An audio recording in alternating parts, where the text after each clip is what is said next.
নমস্কার, আপনারা শুনছেন রাত্রের যাত্রী, সঙ্গে আমি দিব্যজ্যোতি। আশা করছি সকলে খুব ভালো আছেন, সুস্থ আছেন। আজ আপনাদের জন্য নিয়ে এসেছি একটি রহস্যে ঘেরা ভৌতিক গল্প। তো চলুন বিশেষ সময় নষ্ট না করে আজকের মূল গল্পের দিকেই এগোনো যাক।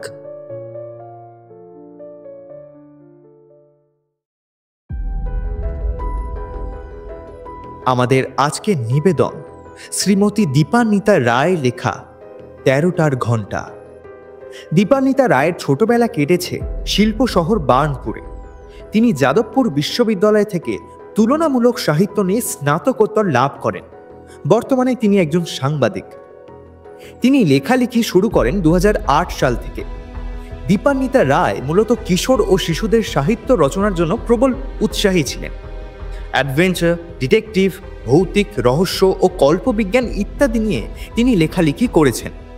এমনকি তার লেখা বই ভারতের বিভিন্ন ভাষায় অনুদিতও হয়েছে। তার লেখা কিছু রচনা সমূহ হল গবেষণাগারে গুপ্তচর, জলের তলায় আতঙ্ক, ১৩র ত্রাস, বড়মার বাক্স, মাহি দাদুর অ্যান্টিডট ইত্যাদি। আমরা আজকের গল্পটি নিয়েছি দেব সাহিত্য কুটির থেকে প্রকাশিত ১৩র ত্রাস বইটি থেকে। মূল চরিত্রে দেবল এবং নগেন্দা। শুরু হচ্ছে আমাদের আজকের নিবেদন শ্রীমতী দীপান্বিতা রায় লেখা ১৩টার ঘণ্টা।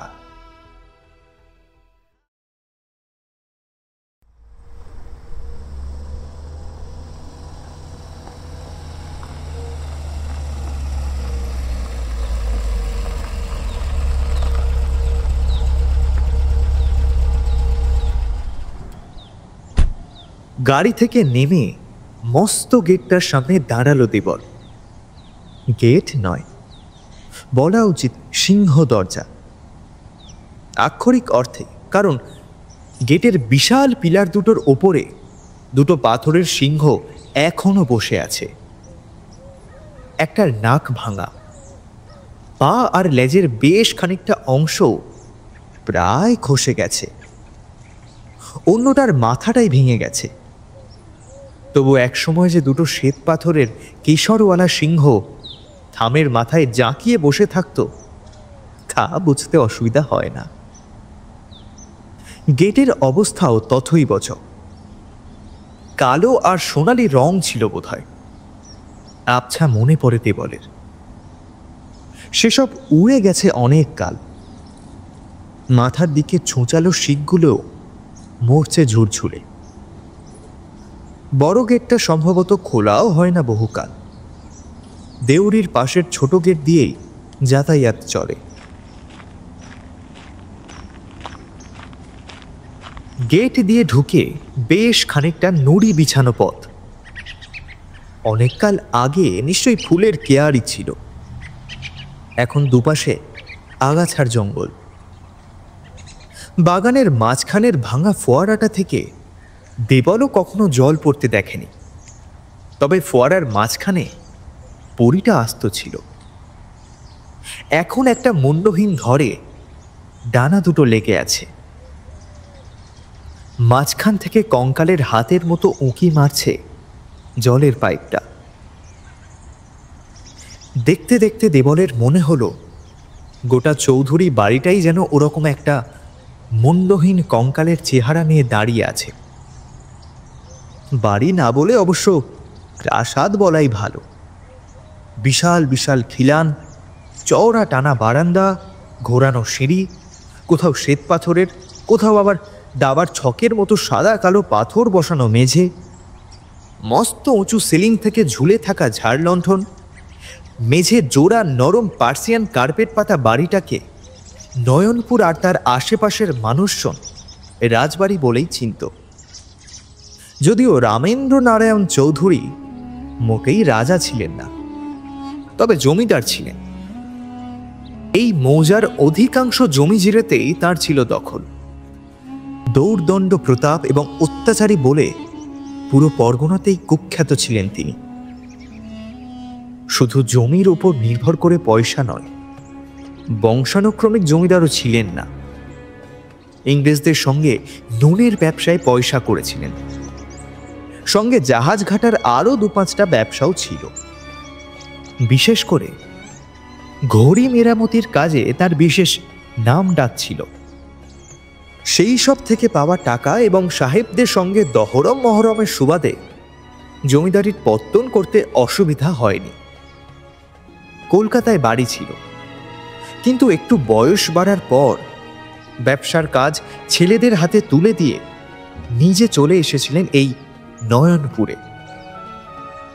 জমিদারের যোগ্য নায়েব ছিলেন হরিহর পৈতণ্ডী।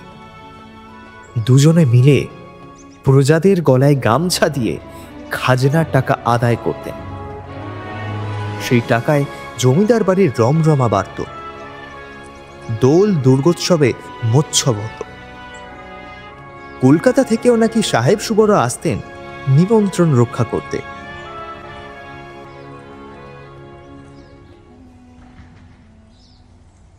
এসব কথা ভাবতে ভাবতেই বাড়িটার ওপর আলগোছে চোখ বোলাচ্ছিল দেবল। এখন অবশ্য বাড়ির চেহারা দেখলে সেসব কথা কল্পনা করাও কঠিন। মস্ত কাঠামোটুকু শুধু টিকে আছে। তাছাড়া গোটা বাড়ির চেহারাটাই একটা দাঁত বের করা কঙ্কালের মতো। ইটের দেওয়াল বেয়ে ওঠা গাছের চারা রীতিমতো ডালপালা মেলে দিয়েছে। দোতলায় অনেকগুলো জানলারই খড়খড়ি ভেঙে ঝুলছে। পলেস্তারাও খসে গেছে বহু জায়গাতে।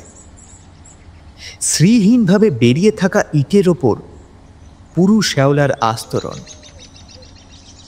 একটা প্রাগৈতিহাসিক জন্তুর মতো গোটা বাড়িটাই যেন অতীতের গন্ধ গায়ে মেখে মাটিতে মুখ গুঁজে বসে মৃত্যুর জন্য অপেক্ষা করছে।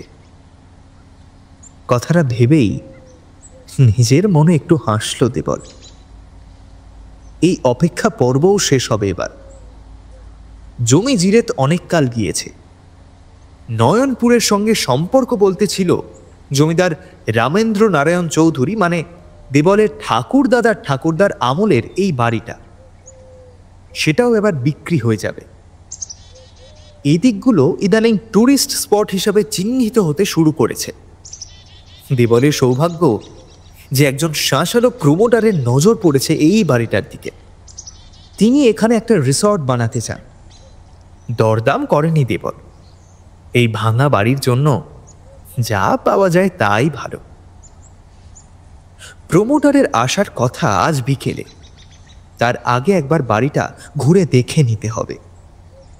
আলাদা করে বিক্রি করার মতো জিনিসপত্র কিছু আছে কিনা। তাই আর দেরি না করে হর্ন বাজালো দেবল।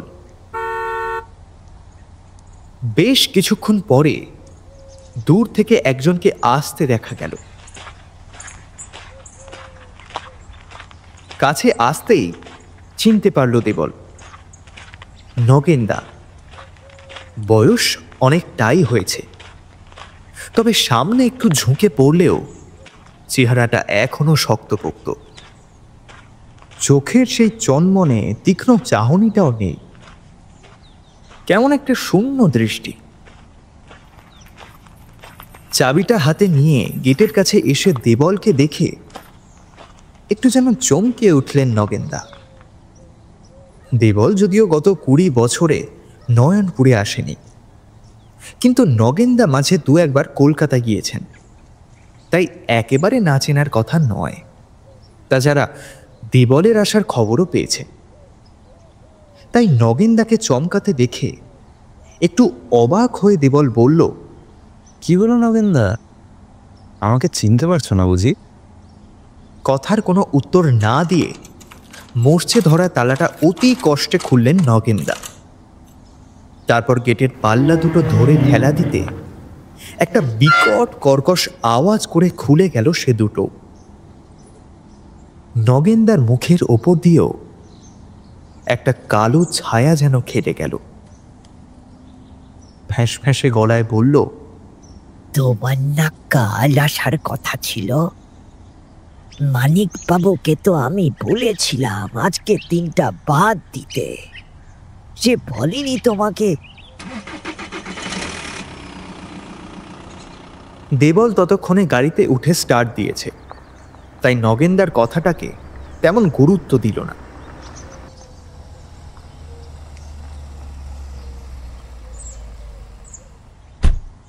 কিন্তু গাড়ি বারান্দার নিচে দাঁড়িয়ে পিছনের বুট থেকে তাকে সুটকেস নামাতে দেখে নগেনদা ফের বলল, আজ রাতে থাকবে ভাবছো নাকি? এবার একটু বিরক্ত হলো দেবল। রাতে থাকবো না তো যাবো কোথায়? মানিকবাবু তো আসবেন বিকেলবেলা, কথাবার্তা শেষ হতে সন্ধে হয়ে যাবে, তারপর ফিরবো কেমন করে? তোমার সমস্যাটা কি বলো তো নগেনদা? রাধাবারের কিছু নেই বুঝি? আমি টাকা দিচ্ছি, দরকার হলে কিছু আনিয়ে নাও। আজকাল তো নয়নপুরে রোজই বাজার বসে, আসার পথেই দেখলাম। অমাবস্যার দিন ভালো নয়, তাই বলেছিলাম আজ না আসতে। অমাবস্যা পূর্ণিমা তো প্রতি মাসেই হয়, তার সঙ্গে দিন ভালো মন্দর কি সম্পর্ক তা বুঝি না দেবল। কিন্তু নগেনদা ততক্ষণে সুটকেস নিয়ে ভিতরে হাঁটা দিয়েছেন, তাই গাড়ি বারান্দা থেকে কয়েক ধাপ সিঁড়ি দিয়ে উঠে মস্ত বৈঠকখানায় একলা দাঁড়িয়ে চারপাশটা ভালো করে দেখল দেবল। দাদু মারা যাওয়ার পর দেবল আর তার মা যখন পাকাপাকিভাবে কলকাতায় চলে গেল, তখন তার বয়স বছর 10। দাদু মারা গিয়েছিলেন বেশ অদ্ভুতভাবে। বৈশাখ মাস, রোজ বিকেলে হাঁটতে যেতেন দাদু, সেদিনও গিয়েছিলেন। একটু পরেই কালবৈশাখী ঝড় উঠল, সঙ্গে সঙ্গে বৃষ্টি আর ঘন ঘন বাজ পড়া। বৃষ্টি থেকে বাঁচতে গাছের নিচে দাঁড়িয়েছিলেন বোধহয়। বাজে পোড়া শরীরটা কালো কাঠের মতো দেখতে হয়ে গেছিল। দেবল জানে, লোকে মনে করে রামেন্দ্র নারায়ণ চৌধুরীর কুকর্মের অভিশাপ তাদের বংশে এখনো আছে। এই বংশের পুরুষদের মৃত্যু স্বাভাবিকভাবে হয় না। দাদু মারা গেছিলেন বজ্রপাতে। কারখানায় কাজ করার সময় মাথার উপর ক্রেন ছিঁড়ে পড়ে দেবলের বাবা মারা গেছেন বছর 5 আগে। তবে দেবল নিজে এসবে বিশ্বাস করে না। তার মতে দুর্ঘটনা যে কোনো সময় ঘটতে পারে, তার সঙ্গে অভিশাপের কোনো সম্পর্ক নেই। তবে রামেন্দ্র নারায়ণ চৌধুরীর নামটা মাথায় আসতে দেবলের মনে পড়ে এই বৈঠকখানা ঘরে একটা মানুষ প্রমাণ ছবি ছিল তার। ঈগল পাখির মতো খাড়া নাক আর তীক্ষ্ণ কুটিল চোখওয়ালা লোকটার ছবিটা দেখলেই কেমন যেন অস্বস্তি হতো ছোট্ট দেবলের। তাই এই ঘরটায় পারতপক্ষে একলা ঢুকত না সে, দরকারও তেমন হতো না, কারণ এই ঘরে তখন দাদুর সঙ্গে দেখা করতে বাইরের লোকজনরা আসতেন। মায়ের সঙ্গে দেবল থাকতো দোতলায়।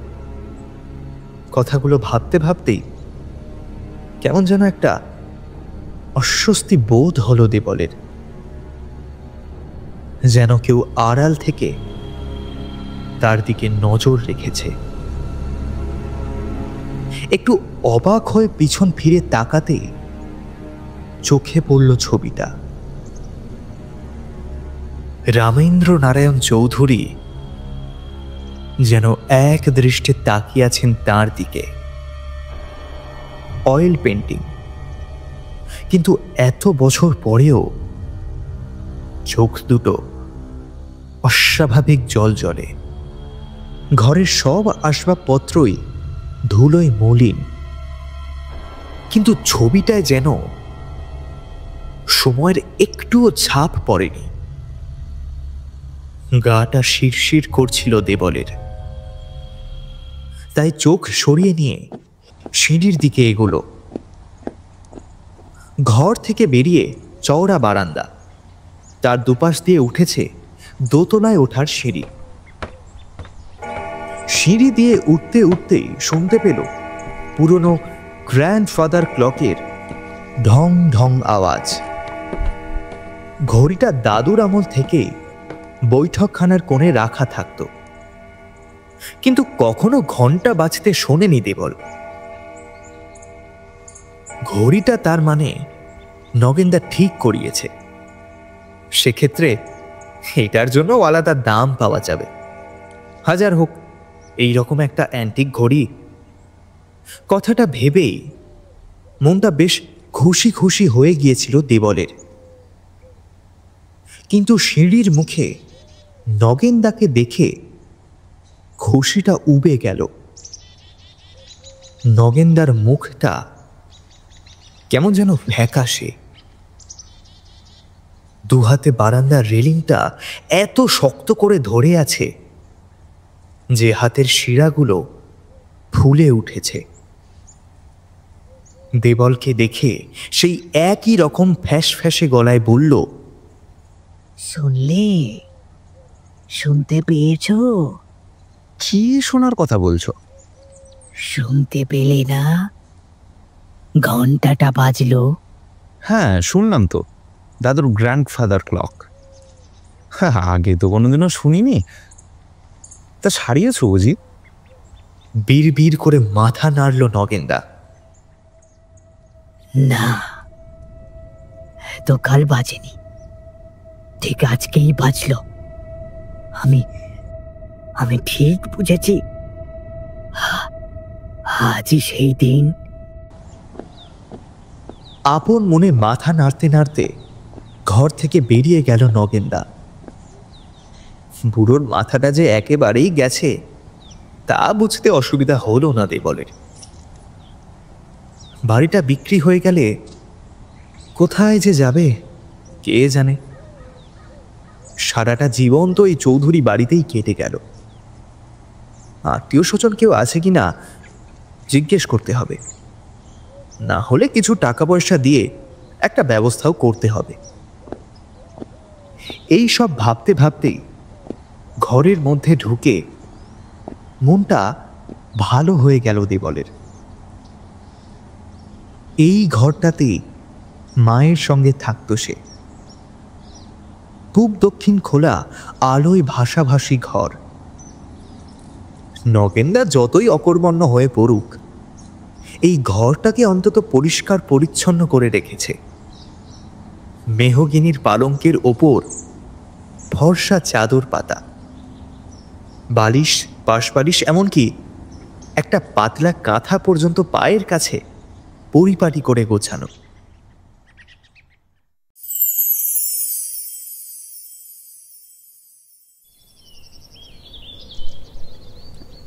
দুপুরের খাওয়াও ভালোই হলো।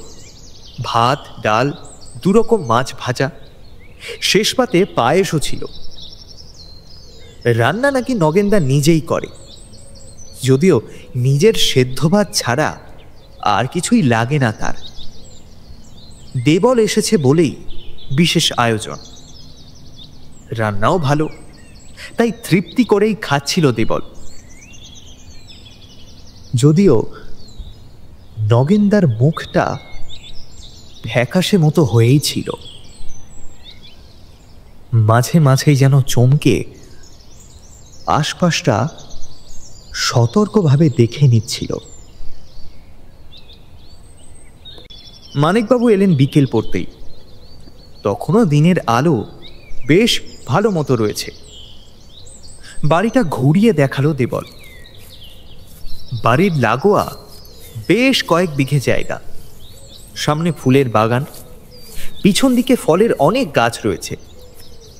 সবজির চাষও নাকি হতো একসময়। একপাশে বিশাল পুকুর, বাঁধানো ঘাট এখন ফেটে চৌচির।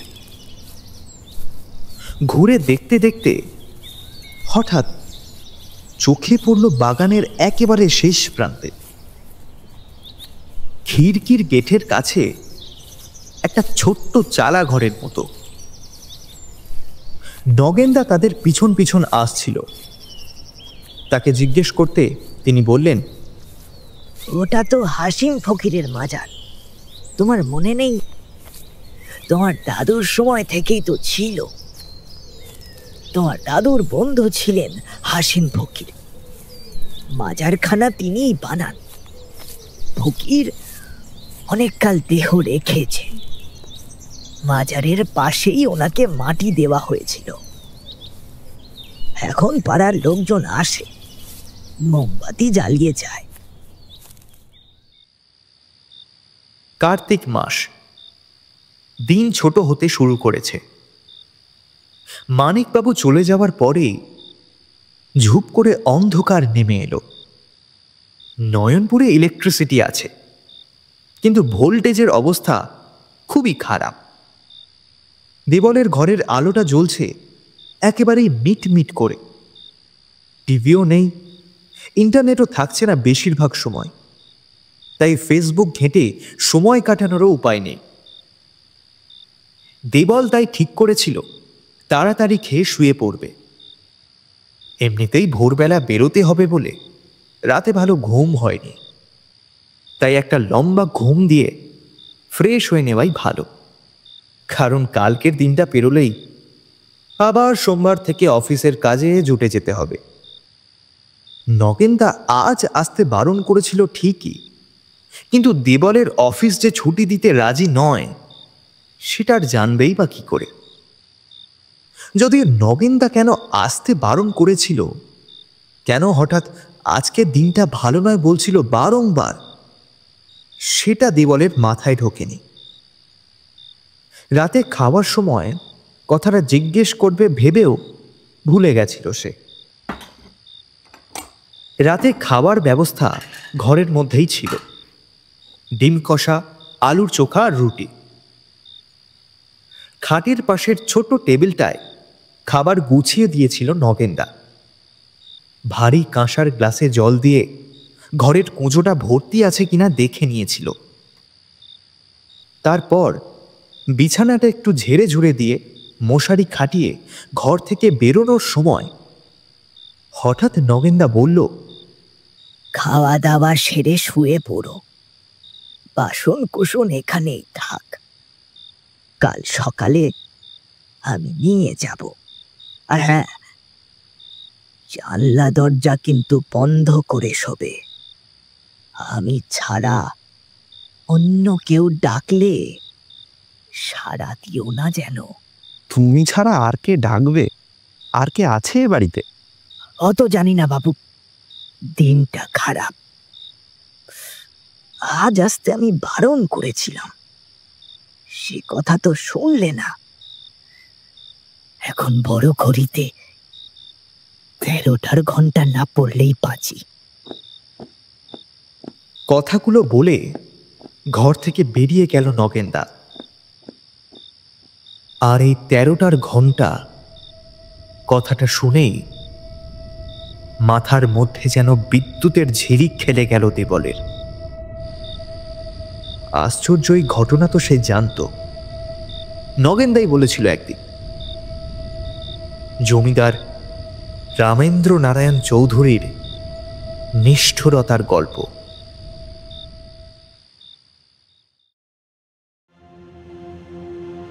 পরপর 2 বছর অজন্মা হয়েছিল নয়নপুরে। ক্ষেতের ফসল সব জ্বলে গেছে, মানুষ না খেতে পেয়ে মরছে। সেই সুযোগে চড়া সুদে টাকা ধার দিয়েছিলেন জমিদার, প্রজারাও বাধ্য হয়েছিল নিতে। 2 বছর পরে যখন ধান হলো, তখন জমিদার জানিয়ে দিলেন সুদে আসলে সেই ধারের টাকা শোধ করতে হবে প্রজাদের। ফসল কেউ ঘরে তুলতে পারবে না, সব ফসল তুলে দিয়ে আসতে হবে জমিদারের গোলায়। প্রজারা রাজি নয়। তারা ঠিক করেছে গোপনে রাতের অন্ধকারে ফসল কেটে নিয়ে যাবে। তারপর দরকার হলে সবাই মিলে নিজেদের গোলা পাহারা দেবে। প্রজারা যে এরকম মতলব আঁটছে সে খবর পৌঁছে গিয়েছিল জমিদার বাবুর কানে। গরিব চাষিদের এত বড় দুঃসাহস তিনি কি করে মেনে নেবেন? তাই তাদের জব্দ করতে এক ভয়ানক পরিকল্পনা করলেন জমিদার রামেন্দ্র নারায়ণ চৌধুরী। নিজের সব লাঠিয়ালকে চুপি চুপি ডেকে পাঠালেন জমিদার বাড়িতে। ঠিক হলো রাতের অন্ধকারে তারা গিয়ে চাষিদের গোটা পাড়া ঘিরে ফেলবে। তাদের সঙ্গে থাকবে নায়েব মশাইও। জমিদার বাড়ির বিশাল গ্র্যান্ডফাদার ক্লক তখন প্রতি ঘন্টায় ঢং ঢং করে বেজে সময় বলতো। বহু দূর থেকে শোনা যেত সেই ঘন্টার আওয়াজ। অমাবস্যার রাতে পরিকল্পনা মতো লাঠিয়ালরা ঘিরে ফেলল চাষিদের পাড়া। ঘড়ি মেরামতিতে দক্ষ রামেন্দ্র নারায়ণ এমন ব্যবস্থা করে রেখেছিলেন যাতে ঠিক রাত 12টার ঘড়িতে 13টার ঘন্টা পড়বে। আর এই 13 নম্বর ঘন্টার শব্দ শোনা মাত্রই সব লাঠিয়ালরা একসঙ্গে ঝাঁপিয়ে পড়বে, যাতে চাষিরা তৈরি হবার কোনো সময় না পায়, এমনকি পালিয়েও যেতে না পারে। সবাইকে মেরে বাড়ি ঘরে আগুন লাগিয়ে চলে আসবে লাঠিয়ালরা। জোয়ান, মদ্য, বুড়ো, বাচ্চা কেউ রেহাই পাবে না।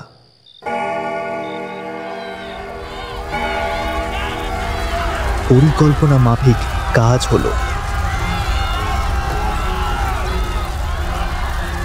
পুড়ে খাক হয়ে গেল চাষিদের পাড়া। অসংখ্য মানুষ মারা গেল।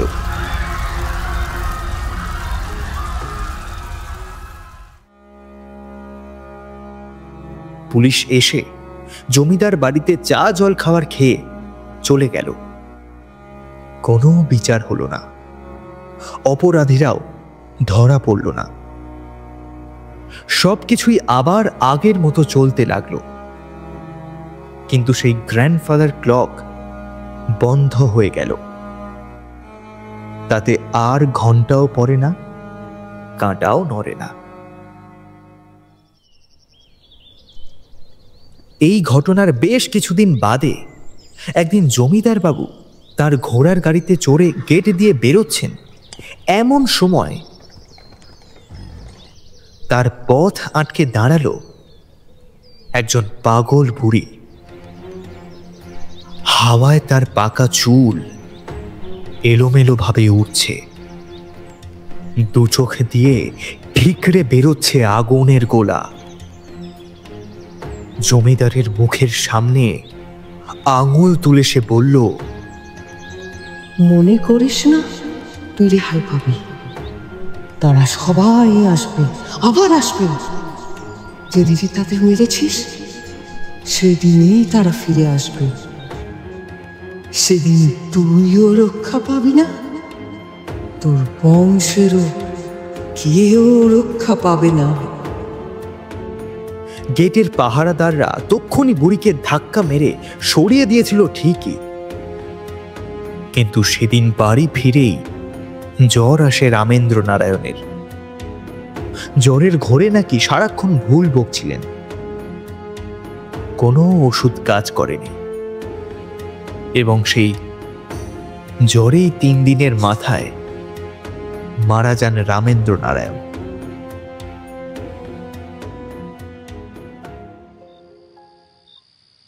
গল্পটা নগেনদা বলেছিল দেবলকে, আর এটাও বলেছিল সেই দিনটা নাকি ছিল কার্তিক মাসের অমাবস্যা। সে বছর নাকি কোনো একটা মাসে 2টো অমাবস্যা পড়েছিল, তাই কার্তিকের ওই দিনটি ছিল বছরের 8ম অমাবস্যা। নগেনদার কেমন একটা ধারণা ছিল কার্তিক মাসের 8ম অমাবস্যায় যদি বড় ঘড়িতে 13টার ঘন্টা পড়ে, তাহলে সেই পুড়ে মরে যাওয়া চাষিদের প্রেতাত্মারা জেগে ওঠে ওই জমিদার বাড়িতে হানা দেবে প্রতিশোধ নিতে। মাসটা যে কার্তিক সেটা দেবল জানে, কিন্তু পূর্ণিমা অমাবস্যা তো আর খেয়াল রাখা সম্ভব নয়। মোবাইলটা তুলে নিয়ে দেবল দেখল ইন্টারনেটটা এসেছে। গুগলে সার্চ দিতেই বোঝা গেল আজ রাতটা অমাবস্যার। আর শ্রাবণে 2টো অমাবস্যা পড়েছে, তাই বৈশাখ মাস থেকে ধরলে এটাও বছরের 8ম অমাবস্যা। সবটাই যে একজন অশিক্ষিত মানুষের মন গড়া গল্প তা জানে দেবল। তবুও সবই কেমন যেন মিলে যাচ্ছে এই দেখে শিরদাঁড়ার কাজটা শিরশির করে উঠল একটু। মনটা ঘোরানোর জন্য মোবাইলের দিকে তাকিয়ে দেখল ইন্টারনেট আবার চলে গেছে। ঠান্ডা তেমন নেই, তবু জানলাগুলো বন্ধই করে দিল দেবল। ঠিক করলো আলোটা নেভানোর দরকার নেই, এমনিতেই যেরকম নিভু নিভু আলো, ঘুমোতে অসুবিধা হবে না। কিন্তু মশারির ভিতর ঢুকে বালিশে মাথা রাখতেই দুবার দপ দপ করে নিভে গেল আলোটা। মুহূর্তের মধ্যে জমাট বাঁধা কালো অন্ধকার যেন চারপাশ থেকে চেপে ধরল দেবলকে। সঙ্গে অদ্ভুত কানে তালা ধরা নৈশব্দ, ঝিঁঝির ডাকও খুব আস্তে আস্তে শোনা যাচ্ছে। প্রাণপণে চোখ বন্ধ করে ঘুমানোর চেষ্টা করল দেবল। একটু যেন ঝিমুনিও এসেছিল, কিন্তু হঠাৎ একটা প্রবল অস্বস্তিতে ঘুম ভেঙে গেল তার। রাত কটা বাজে তা বোঝার জন্য অভ্যাসবশত বালিশের পাশে হাতড়ে দেখল মোবাইল জ্বলছে না, অথচ চার্জ যে ছিল সে একটু আগেও তা দেখেছে। ঘর আগের মতোই নিশ্ছিদ্র অন্ধকার, কিন্তু দেবল স্পষ্ট বুঝতে পারছিল অতীতের পাতা উল্টে রামেন্দ্র নারায়ণ চৌধুরীর জমিদার বাড়ি জেগে উঠেছে।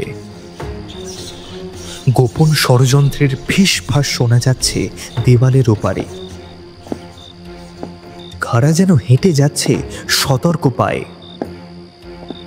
চাপা গলায় কথা বলছে, কিন্তু কি বলছে তা বোঝা যাচ্ছে না।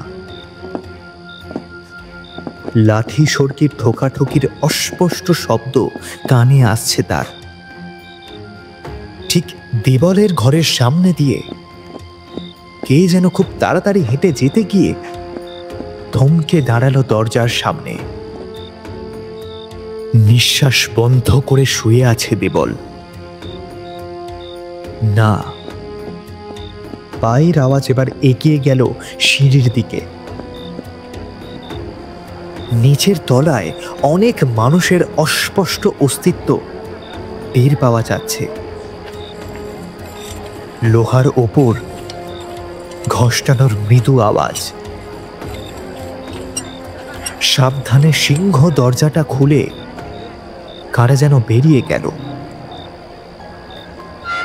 গোটা বাড়িটা দম বন্ধ করে কি এক সর্বনাশের জন্য অপেক্ষা করছে। কান খাড়া করে বিছানায় শুয়ে আছে দেবল। হঠাৎ রাতের অন্ধকারের সব নৈশব্দ ভেঙে দিয়ে গ্র্যান্ডফাদার ক্লকের ঘন্টা বাজতে শুরু করল। 1, 2, 3 গুনছে দেবল। 5, 6, 7। প্রতিটি ঘন্টার শব্দ যেন চারপাশের পৃথিবীটাকে ঠেলে দিচ্ছে একটা অন্ধকার গহ্বরের দিকে। 8, 9, 10। ঘন্টার শব্দে জেগে উঠছে প্রেত লোকের প্রহরীরা। অবয়ব পাচ্ছে বাতাসে মিলিয়ে যাওয়া মানুষ। যে কোনো সময় খুলে যাবে মৃত্যুপুরীর দরজা।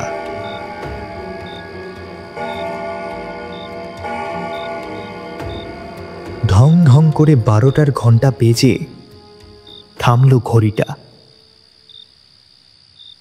কয়েক মুহূর্তের নৈঃশব্দ, দম বন্ধ অপেক্ষা। তারপরেই আবার নড়ে উঠল পেন্ডুলাম, এবং সঙ্গে সঙ্গে 13টার ঘন্টা ঘোষণা করল অশনি সংকেত।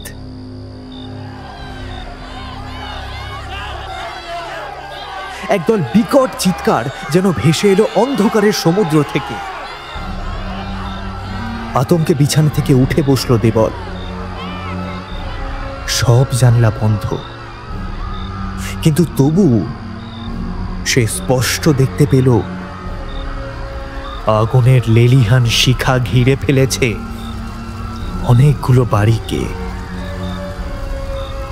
দাউ দাউ করে জ্বলছে খড়ের চাল। প্রাণপণে ছুটে পালাতে গিয়ে ছিটকে পড়ছে মানুষগুলো। আর্তনাদ করতে করতে লুটিয়ে পড়ছে মাটিতে। ভয়ে আতঙ্কে আর্তনাদ করতে করতে লুটিয়ে পড়ছে মাটিতে। এসবই দেবলের জানা, কিন্তু কি দেবলের দৃষ্টির সামনেই আর্তনাদ করতে করতে হঠাৎ হঠাৎ আবার উঠে দাঁড়াতে লাগলো মানুষগুলো। তাদের গোটা গায়ে আগুন। একদল জ্বলন্ত মানুষ ছুটে আসছে। দেবল জানে তারা ছুটে আসছে জমিদার বাড়ির দিকেই। বহু যুগ আগে ঘটে যাওয়া অন্যায়ের প্রতিশোধ নিতে ছুটে আসছে মানুষগুলো। জমিদার রামেন্দ্র নারায়ণ চৌধুরীর ওপর প্রতিশোধ নেবে তারা। তিনি হয়তো বেঁচে নেই ঠিকই, কিন্তু দেবলের শরীরেও তো বইছে সেই বংশেরই রক্ত। সুতরাং তারও রেহাই নেই। এখনই পালাতে হবে তাকে, কিন্তু কোথায়?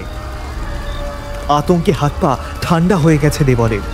তার মাথা কাজ করছে না। দরজায় ঠক ঠক শব্দ। ভয়ে আরো সিঁটিয়ে গেল দেবল। ঠিক এমন সময় দরজার ওপাশে নগেনদার গলা। দৌড়ে গিয়ে দরজা খোলে দেবল। আতঙ্কে দুচোখ বিস্ফারিত নগেনদার। ওরা আসছে, এসে যাবে এক্ষুনি, পালাও তুমি, তোমাকে ওরা ছাড়বে না। কেবলমাত্র এই কটা কথা বলে দেবলের হাত ধরে টানছে নগেনদা। ছুটে সিঁড়ি দিয়ে নামছে দুজনে। জ্বলন্ত মানুষগুলো পৌঁছে গেছে গেটের কাছে। গেট ধরে ঝাঁকুনি দিচ্ছে সবাই মিলে। যে কোনো মুহূর্তে ভেঙে যাবে ঝুরঝুরে ফটকটা। দেবলকে সঙ্গে নিয়ে নগেনদা ছুটছে বাড়ির পিছন দিকে। ছুটতে ছুটতে তাদের কানে পৌঁছালো প্রকাণ্ড ফটকটা ভেঙে পড়ার শব্দ। সমুদ্রের স্রোতের মতো ঢুকে আসছে জ্বলন্ত মানুষের দল। দেবলকেও দেখতে পেয়েছে তারা, তাই জমিদার বাড়ি আক্রমণ না করেই ছুটে আসছে তারা এদিকেই। পিছিয়ে গেছে নগেনদা, হাঁপিয়ে গেছে সে। বয়সও তো হয়েছে তার।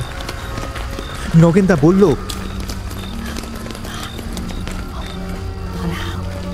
বাজারে যাও, হাসি ফকিরের কাছে।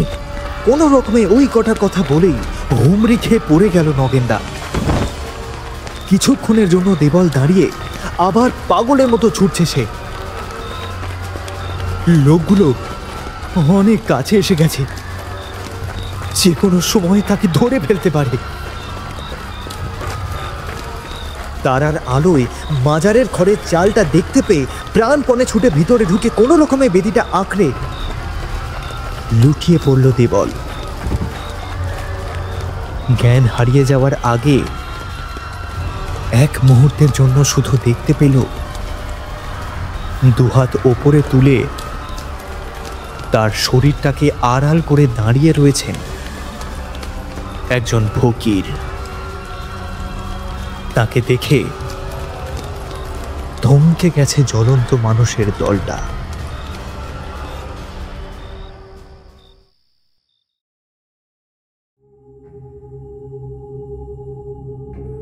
ভয়াবহ অগ্নিকাণ্ডে পুড়ে গেছে নয়নপুরের জমিদার রামেন্দ্র নারায়ণ চৌধুরীর বাড়ি। বাড়ির সব আসবাবপত্র, রামেন্দ্র নারায়ণের ছবি, গ্র্যান্ডফাদার ক্লক সবই পুড়ে খাক হয়ে গেছে। শেষ মুহূর্তে পালাতে পেরেছিলেন বলে বেঁচে গেছেন দেবল চৌধুরী।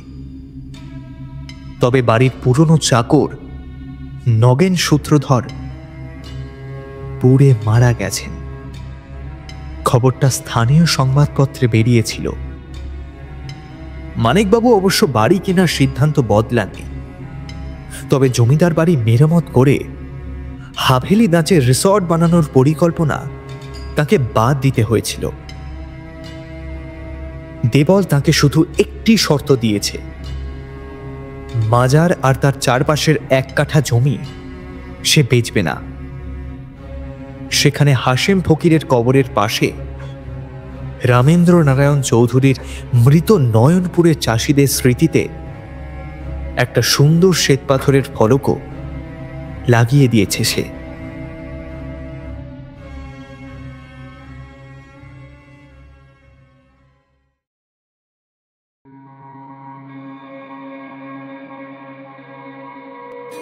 শুনছিলেন আমাদের আজকের নিবেদন শ্রীমতী দীপান্বিতা রায়ের লেখা 13টার ঘণ্টা। দেবলের ভূমিকায় মৃগাঙ্ক, বৃদ্ধার ভূমিকায় শ্রীমতী লিচ্ছবি নিত্য, সূত্রধার, গল্প পাঠে এবং নগেনদার ভূমিকায় আমি দিব্যজ্যোতি। আশা করছি আমাদের আজকের নিবেদনটি আপনাদের ভালো লেগেছে। যদি ভালো লেগেই থাকে তবে অবশ্যই ভিডিওটি লাইক, শেয়ার এবং কমেন্টে আপনাদের মতামত জানাতে একদমই ভুলবেন না। আমাদের আগামী সকল প্রজেক্টের আপডেটস পেতে আমাদের ইনস্টা হ্যান্ডেলটিকে ফলো করতে পারেন। যদি চ্যানেলে নতুন হয়ে থাকেন তবে সাবস্ক্রাইব করে আমাদের পাশে থাকবেন, যাতে আগামী দিনগুলিতে আরও ভালো ভালো গল্প আনতে পারি। দেখা হচ্ছে খুব তাড়াতাড়ি আবারও কোনো এক নতুন গল্প নিয়ে। ততদিন সকলে সুস্থ থাকুন, ভালো থাকুন এবং ভালো রাখুন। শুভরাত্রি।